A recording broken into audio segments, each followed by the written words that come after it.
La idea es debatir aquí en la hermosa huella de Sereni. Estoy bastante rodeada de economistas, lo cual me preocupa un poco, pero creo que todo va a estar bien.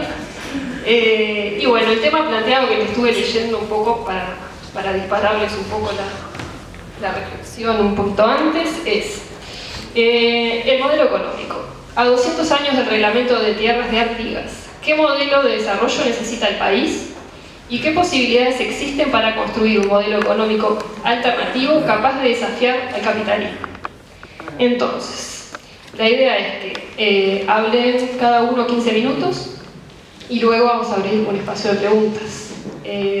Primero voy a presentarlos. Está el compañero aquí a mi izquierda, Alberto Curiel. A la izquierda siempre. A la izquierda siempre, de frente o de perfil. Y es economista, ex senador de la República y docente de la Facultad de Economía. Luego también a mi izquierda está Andrea Vigorito, que es economista y que investiga los temas de desigualdad y pobreza. A mi derecha está Carlos Piera, economista. Casi nunca estoy acá. Casi nunca está a la derecha, a veces no hay más remedio. Y por allá, en la punta, está Andrés Din, que es economista también, investigador del Instituto de Economía. Así que vamos a empezar aquí con Alberto, que le toca primero. Bueno, muchas gracias por la invitación. Invitación que, para ser franco, nunca recibí, pero Miguel Fernández Galeano fue por teléfono el que me invitó. El panel lo supe con Andrea Vigorito y el título de esta reunión me enteré hace 5 minutos. De manera que el grado de organización que tenemos en el frente en este momento es maravilloso. Yo diría que para hablar del modelo de desarrollo, diría antes que nada una cosa previa. Nosotros siempre estábamos acostumbrados a hablar de modelos de desarrollo nacional dentro del país, ¿no es cierto? Pero el otro día, conversando con mi amigo Octavio Rodríguez, que lo tengo acá, nos dábamos cuenta que estamos en un mundo que le llaman mundialización, globalización, del cual no nos podemos separar, no nos podemos abrir, no nos podemos independizar.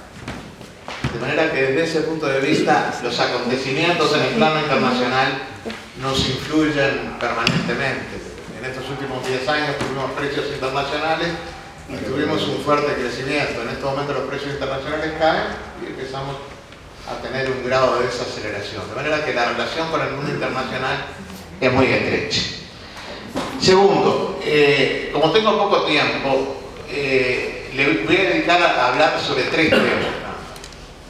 Uno es el tema de la propiedad, el otro es el tema de la estrategia de desarrollo y la estructura productiva, y el tercero es la integración.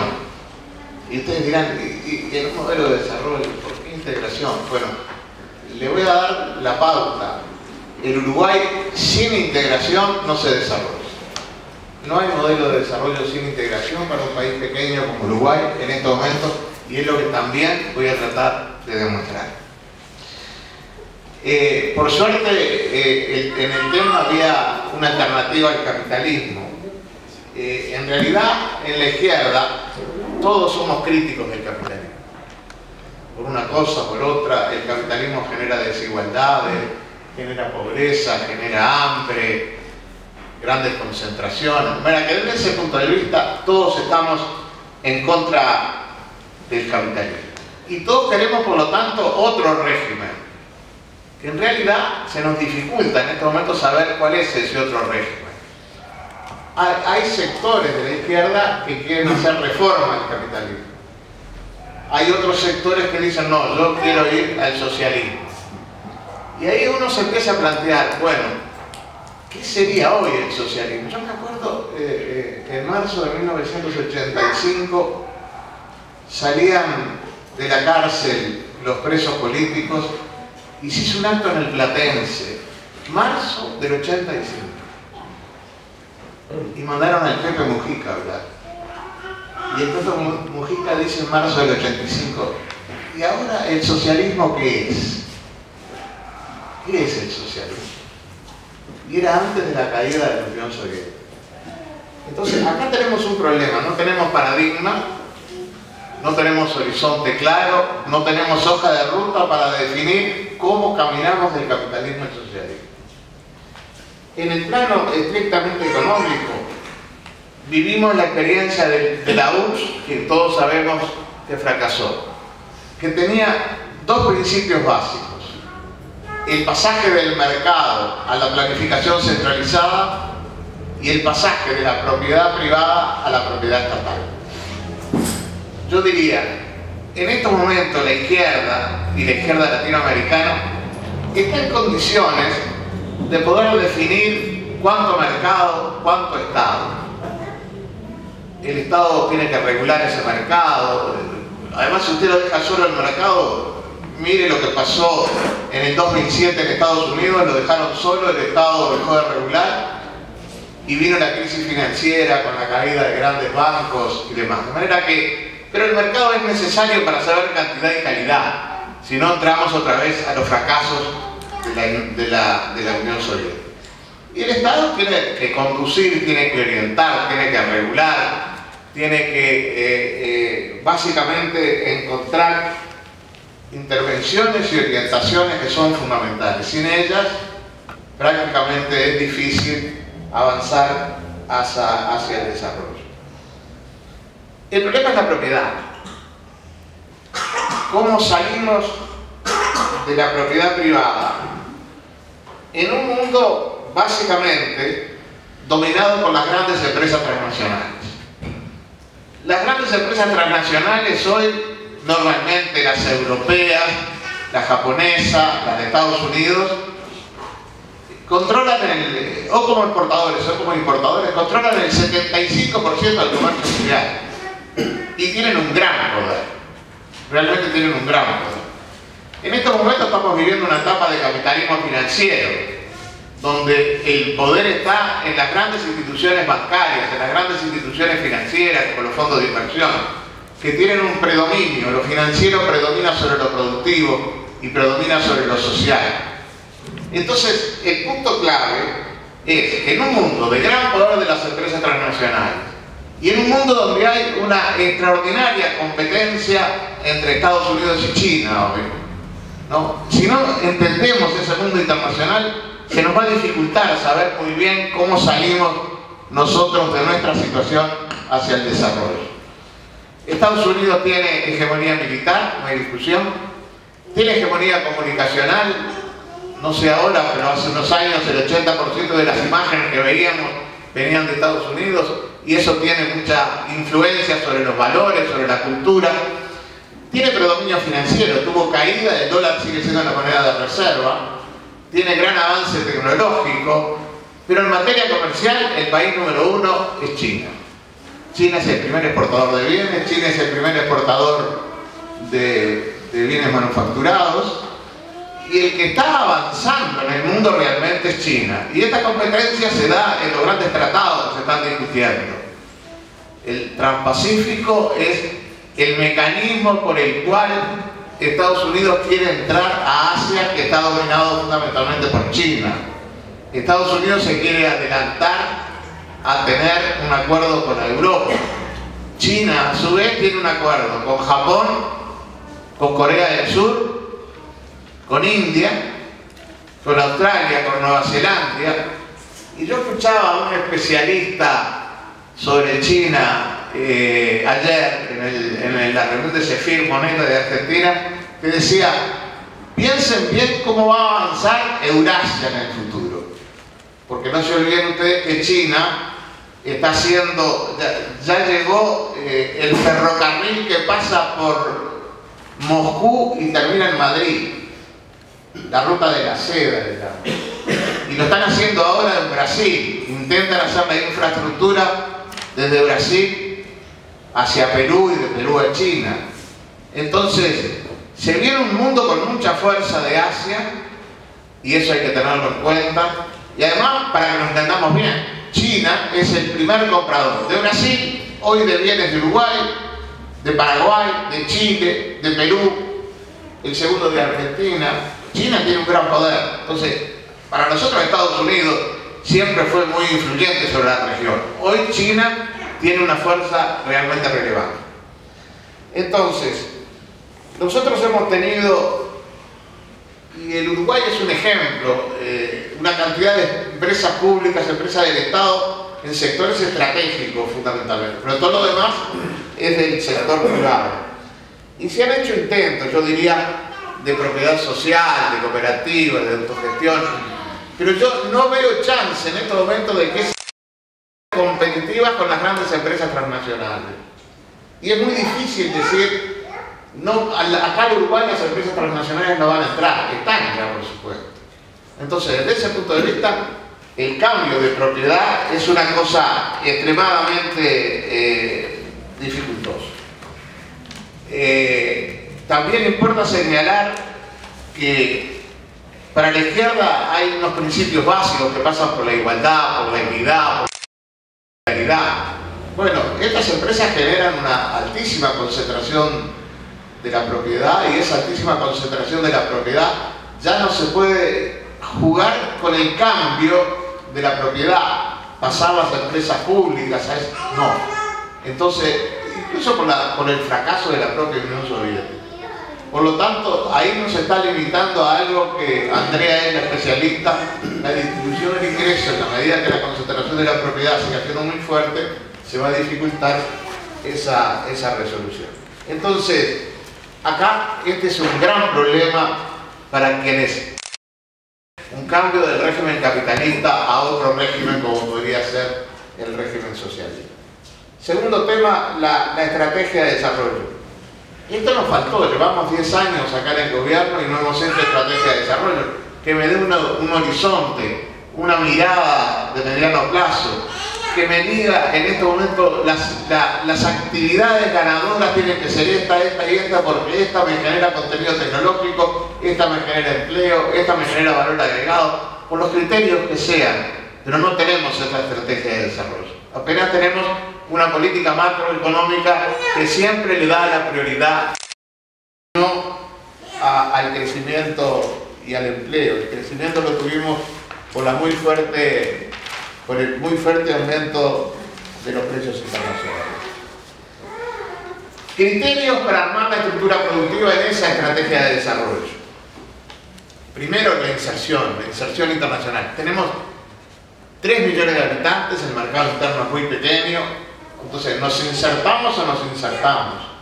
Y los mercados de destino que hemos conseguido son bastantes, tenemos 178 mercados de destino, de manera que desde ese punto de vista han habido avances. Enseguida voy a seguir con el tema de la inserción. El segundo tema es que el empleo productivo decente es vital. Es decir, si yo quiero tener empleo calificado, tengo que tener educación. Pero para tener educación tengo que tener ingreso. Y si no tengo empleo, entonces tampoco voy a poder resolver el tema de la educación si no tengo el ingreso suficiente para poder mandar a los niños correspondientes a los colegios. Lo que es sí, muy importante para el empleo, y acá no tenemos los datos, es la heterogeneidad estructural, donde hay empresas modernas de alto nivel de productividad, alto nivel de calificación y alto nivel de salario. Empresas medias y empresas de bajo nivel de productividad, de baja calificación y de bajos salarios. Y ahí aparece una desigualdad también para la distribución del ingreso, que no es un hecho menor. Pero yo no puedo encontrar elementos más próximos. La CEPAL siempre tiene datos, pero de Uruguay nos están faltando estos datos de heterogeneidad estructural. La estructura productiva tiene que tener en cuenta la distribución del ingreso, y ya todos sabemos que la heterogeneidad es un problema de la distribución, la concentración de la propiedad es un problema de la distribución, el empleo y los salarios es un problema de la distribución, el gasto público social que aumentó de 19 a 24 y que hizo bajar la pobreza y que hizo mejorar. Cuando se toman los datos de hogares, de la encuesta de hogares, Vigorito es especialista en esto y nos dirá si eso sigue siendo tan válido, lo económico y lo social. Me ayuda la estrategia de desarrollo en estas estructuras productivas a decir, esta inversión extranjera es funcional a la estrategia. Se va a dar en este sector, en esta actividad económica, me va a generar contenido tecnológico, me va a generar empleo. Entonces puedo tener un grado de control que hoy no tengo sobre la inversión extranjera directa que ha venido en los últimos años en proporciones muy elevadas al caso del Uruguay. Y si yo tengo una estructura productiva en la cual definí ganadores y quiero que algunos rubros avancen más que otros, entonces está también influyendo sobre la orientación de la política macroeconómica. La orientación de la política macroeconómica hoy le da prioridad a la inflación y deja de lado el crecimiento y el empleo. Lo digo así porque además es parte de lo que le está pasando a Europa, pero también es muy importante que sepamos que en el propio Estados Unidos el Banco Central dice, me importa la estabilidad y enfrentar la inflación, pero me importa también el empleo y el crecimiento. Por lo tanto, en todo este periodo, después del 2008, el Banco Central de Estados Unidos le dio prioridad al empleo, no a la inflación. Y este no es un hecho menor.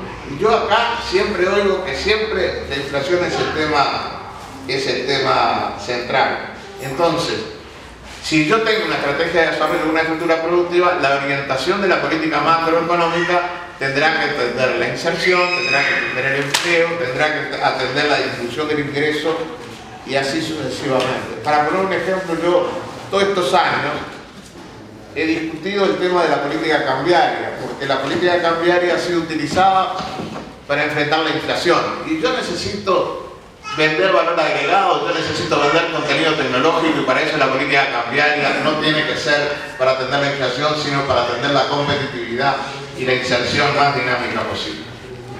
Y el tercer tema... Muy bien, ¿eh? Gracias, Lucía. Estás en los 15, pero... No lo pasé. ¿Sí? Bueno, el tercer tema es el de la inserción. Estamos viviendo el mundo del conocimiento.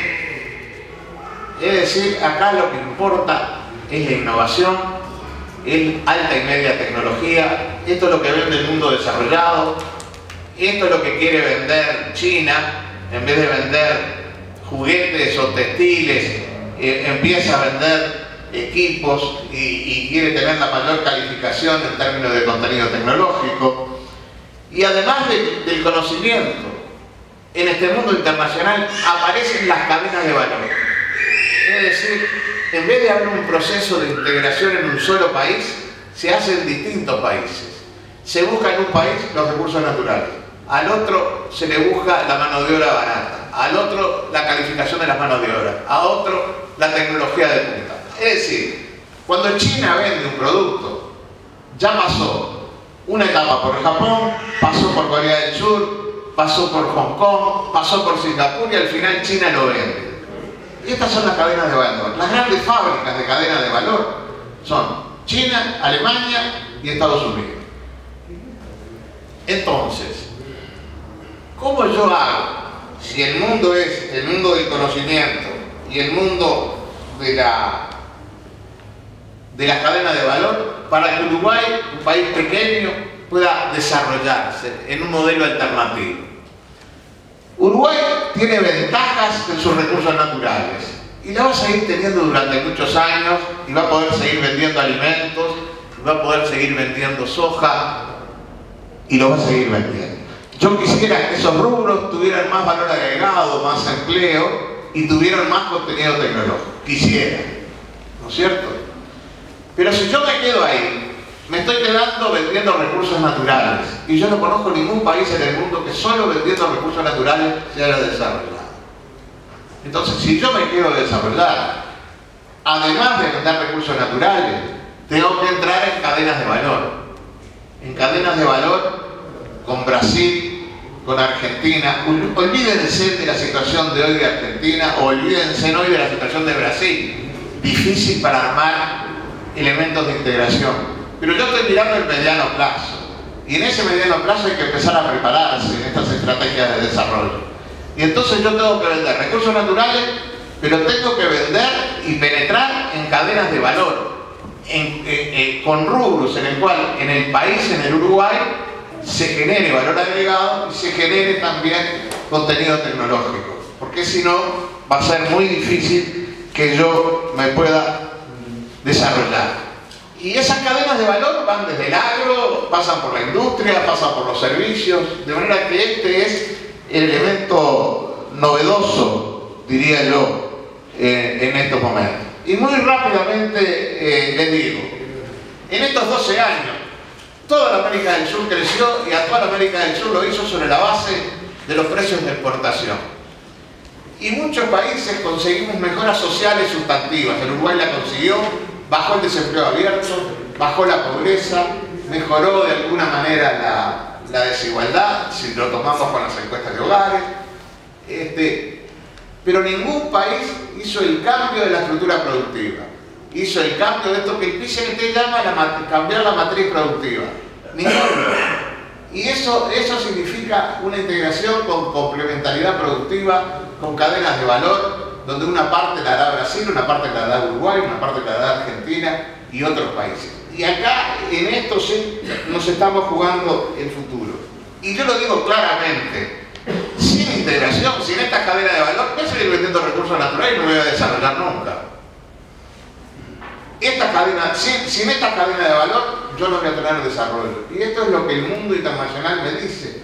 Y por eso esa interdependencia entre el modelo de desarrollo que yo puedo armar para el Uruguay directamente con la situación internacional, mundial y sobre todo regional. Y lo digo claramente, para este nuevo proceso de integración, lo primero que necesito es voluntad política de los gobiernos. Porque los gobiernos están pensados en la investigadora de acá, en la esencialidad, en problemas coyunturales, en el déficit fiscal, en la inflación, pero no en problemas vitales para el futuro desarrollo del Uruguay. Y allí, por ahí pasa la estrategia de desarrollo.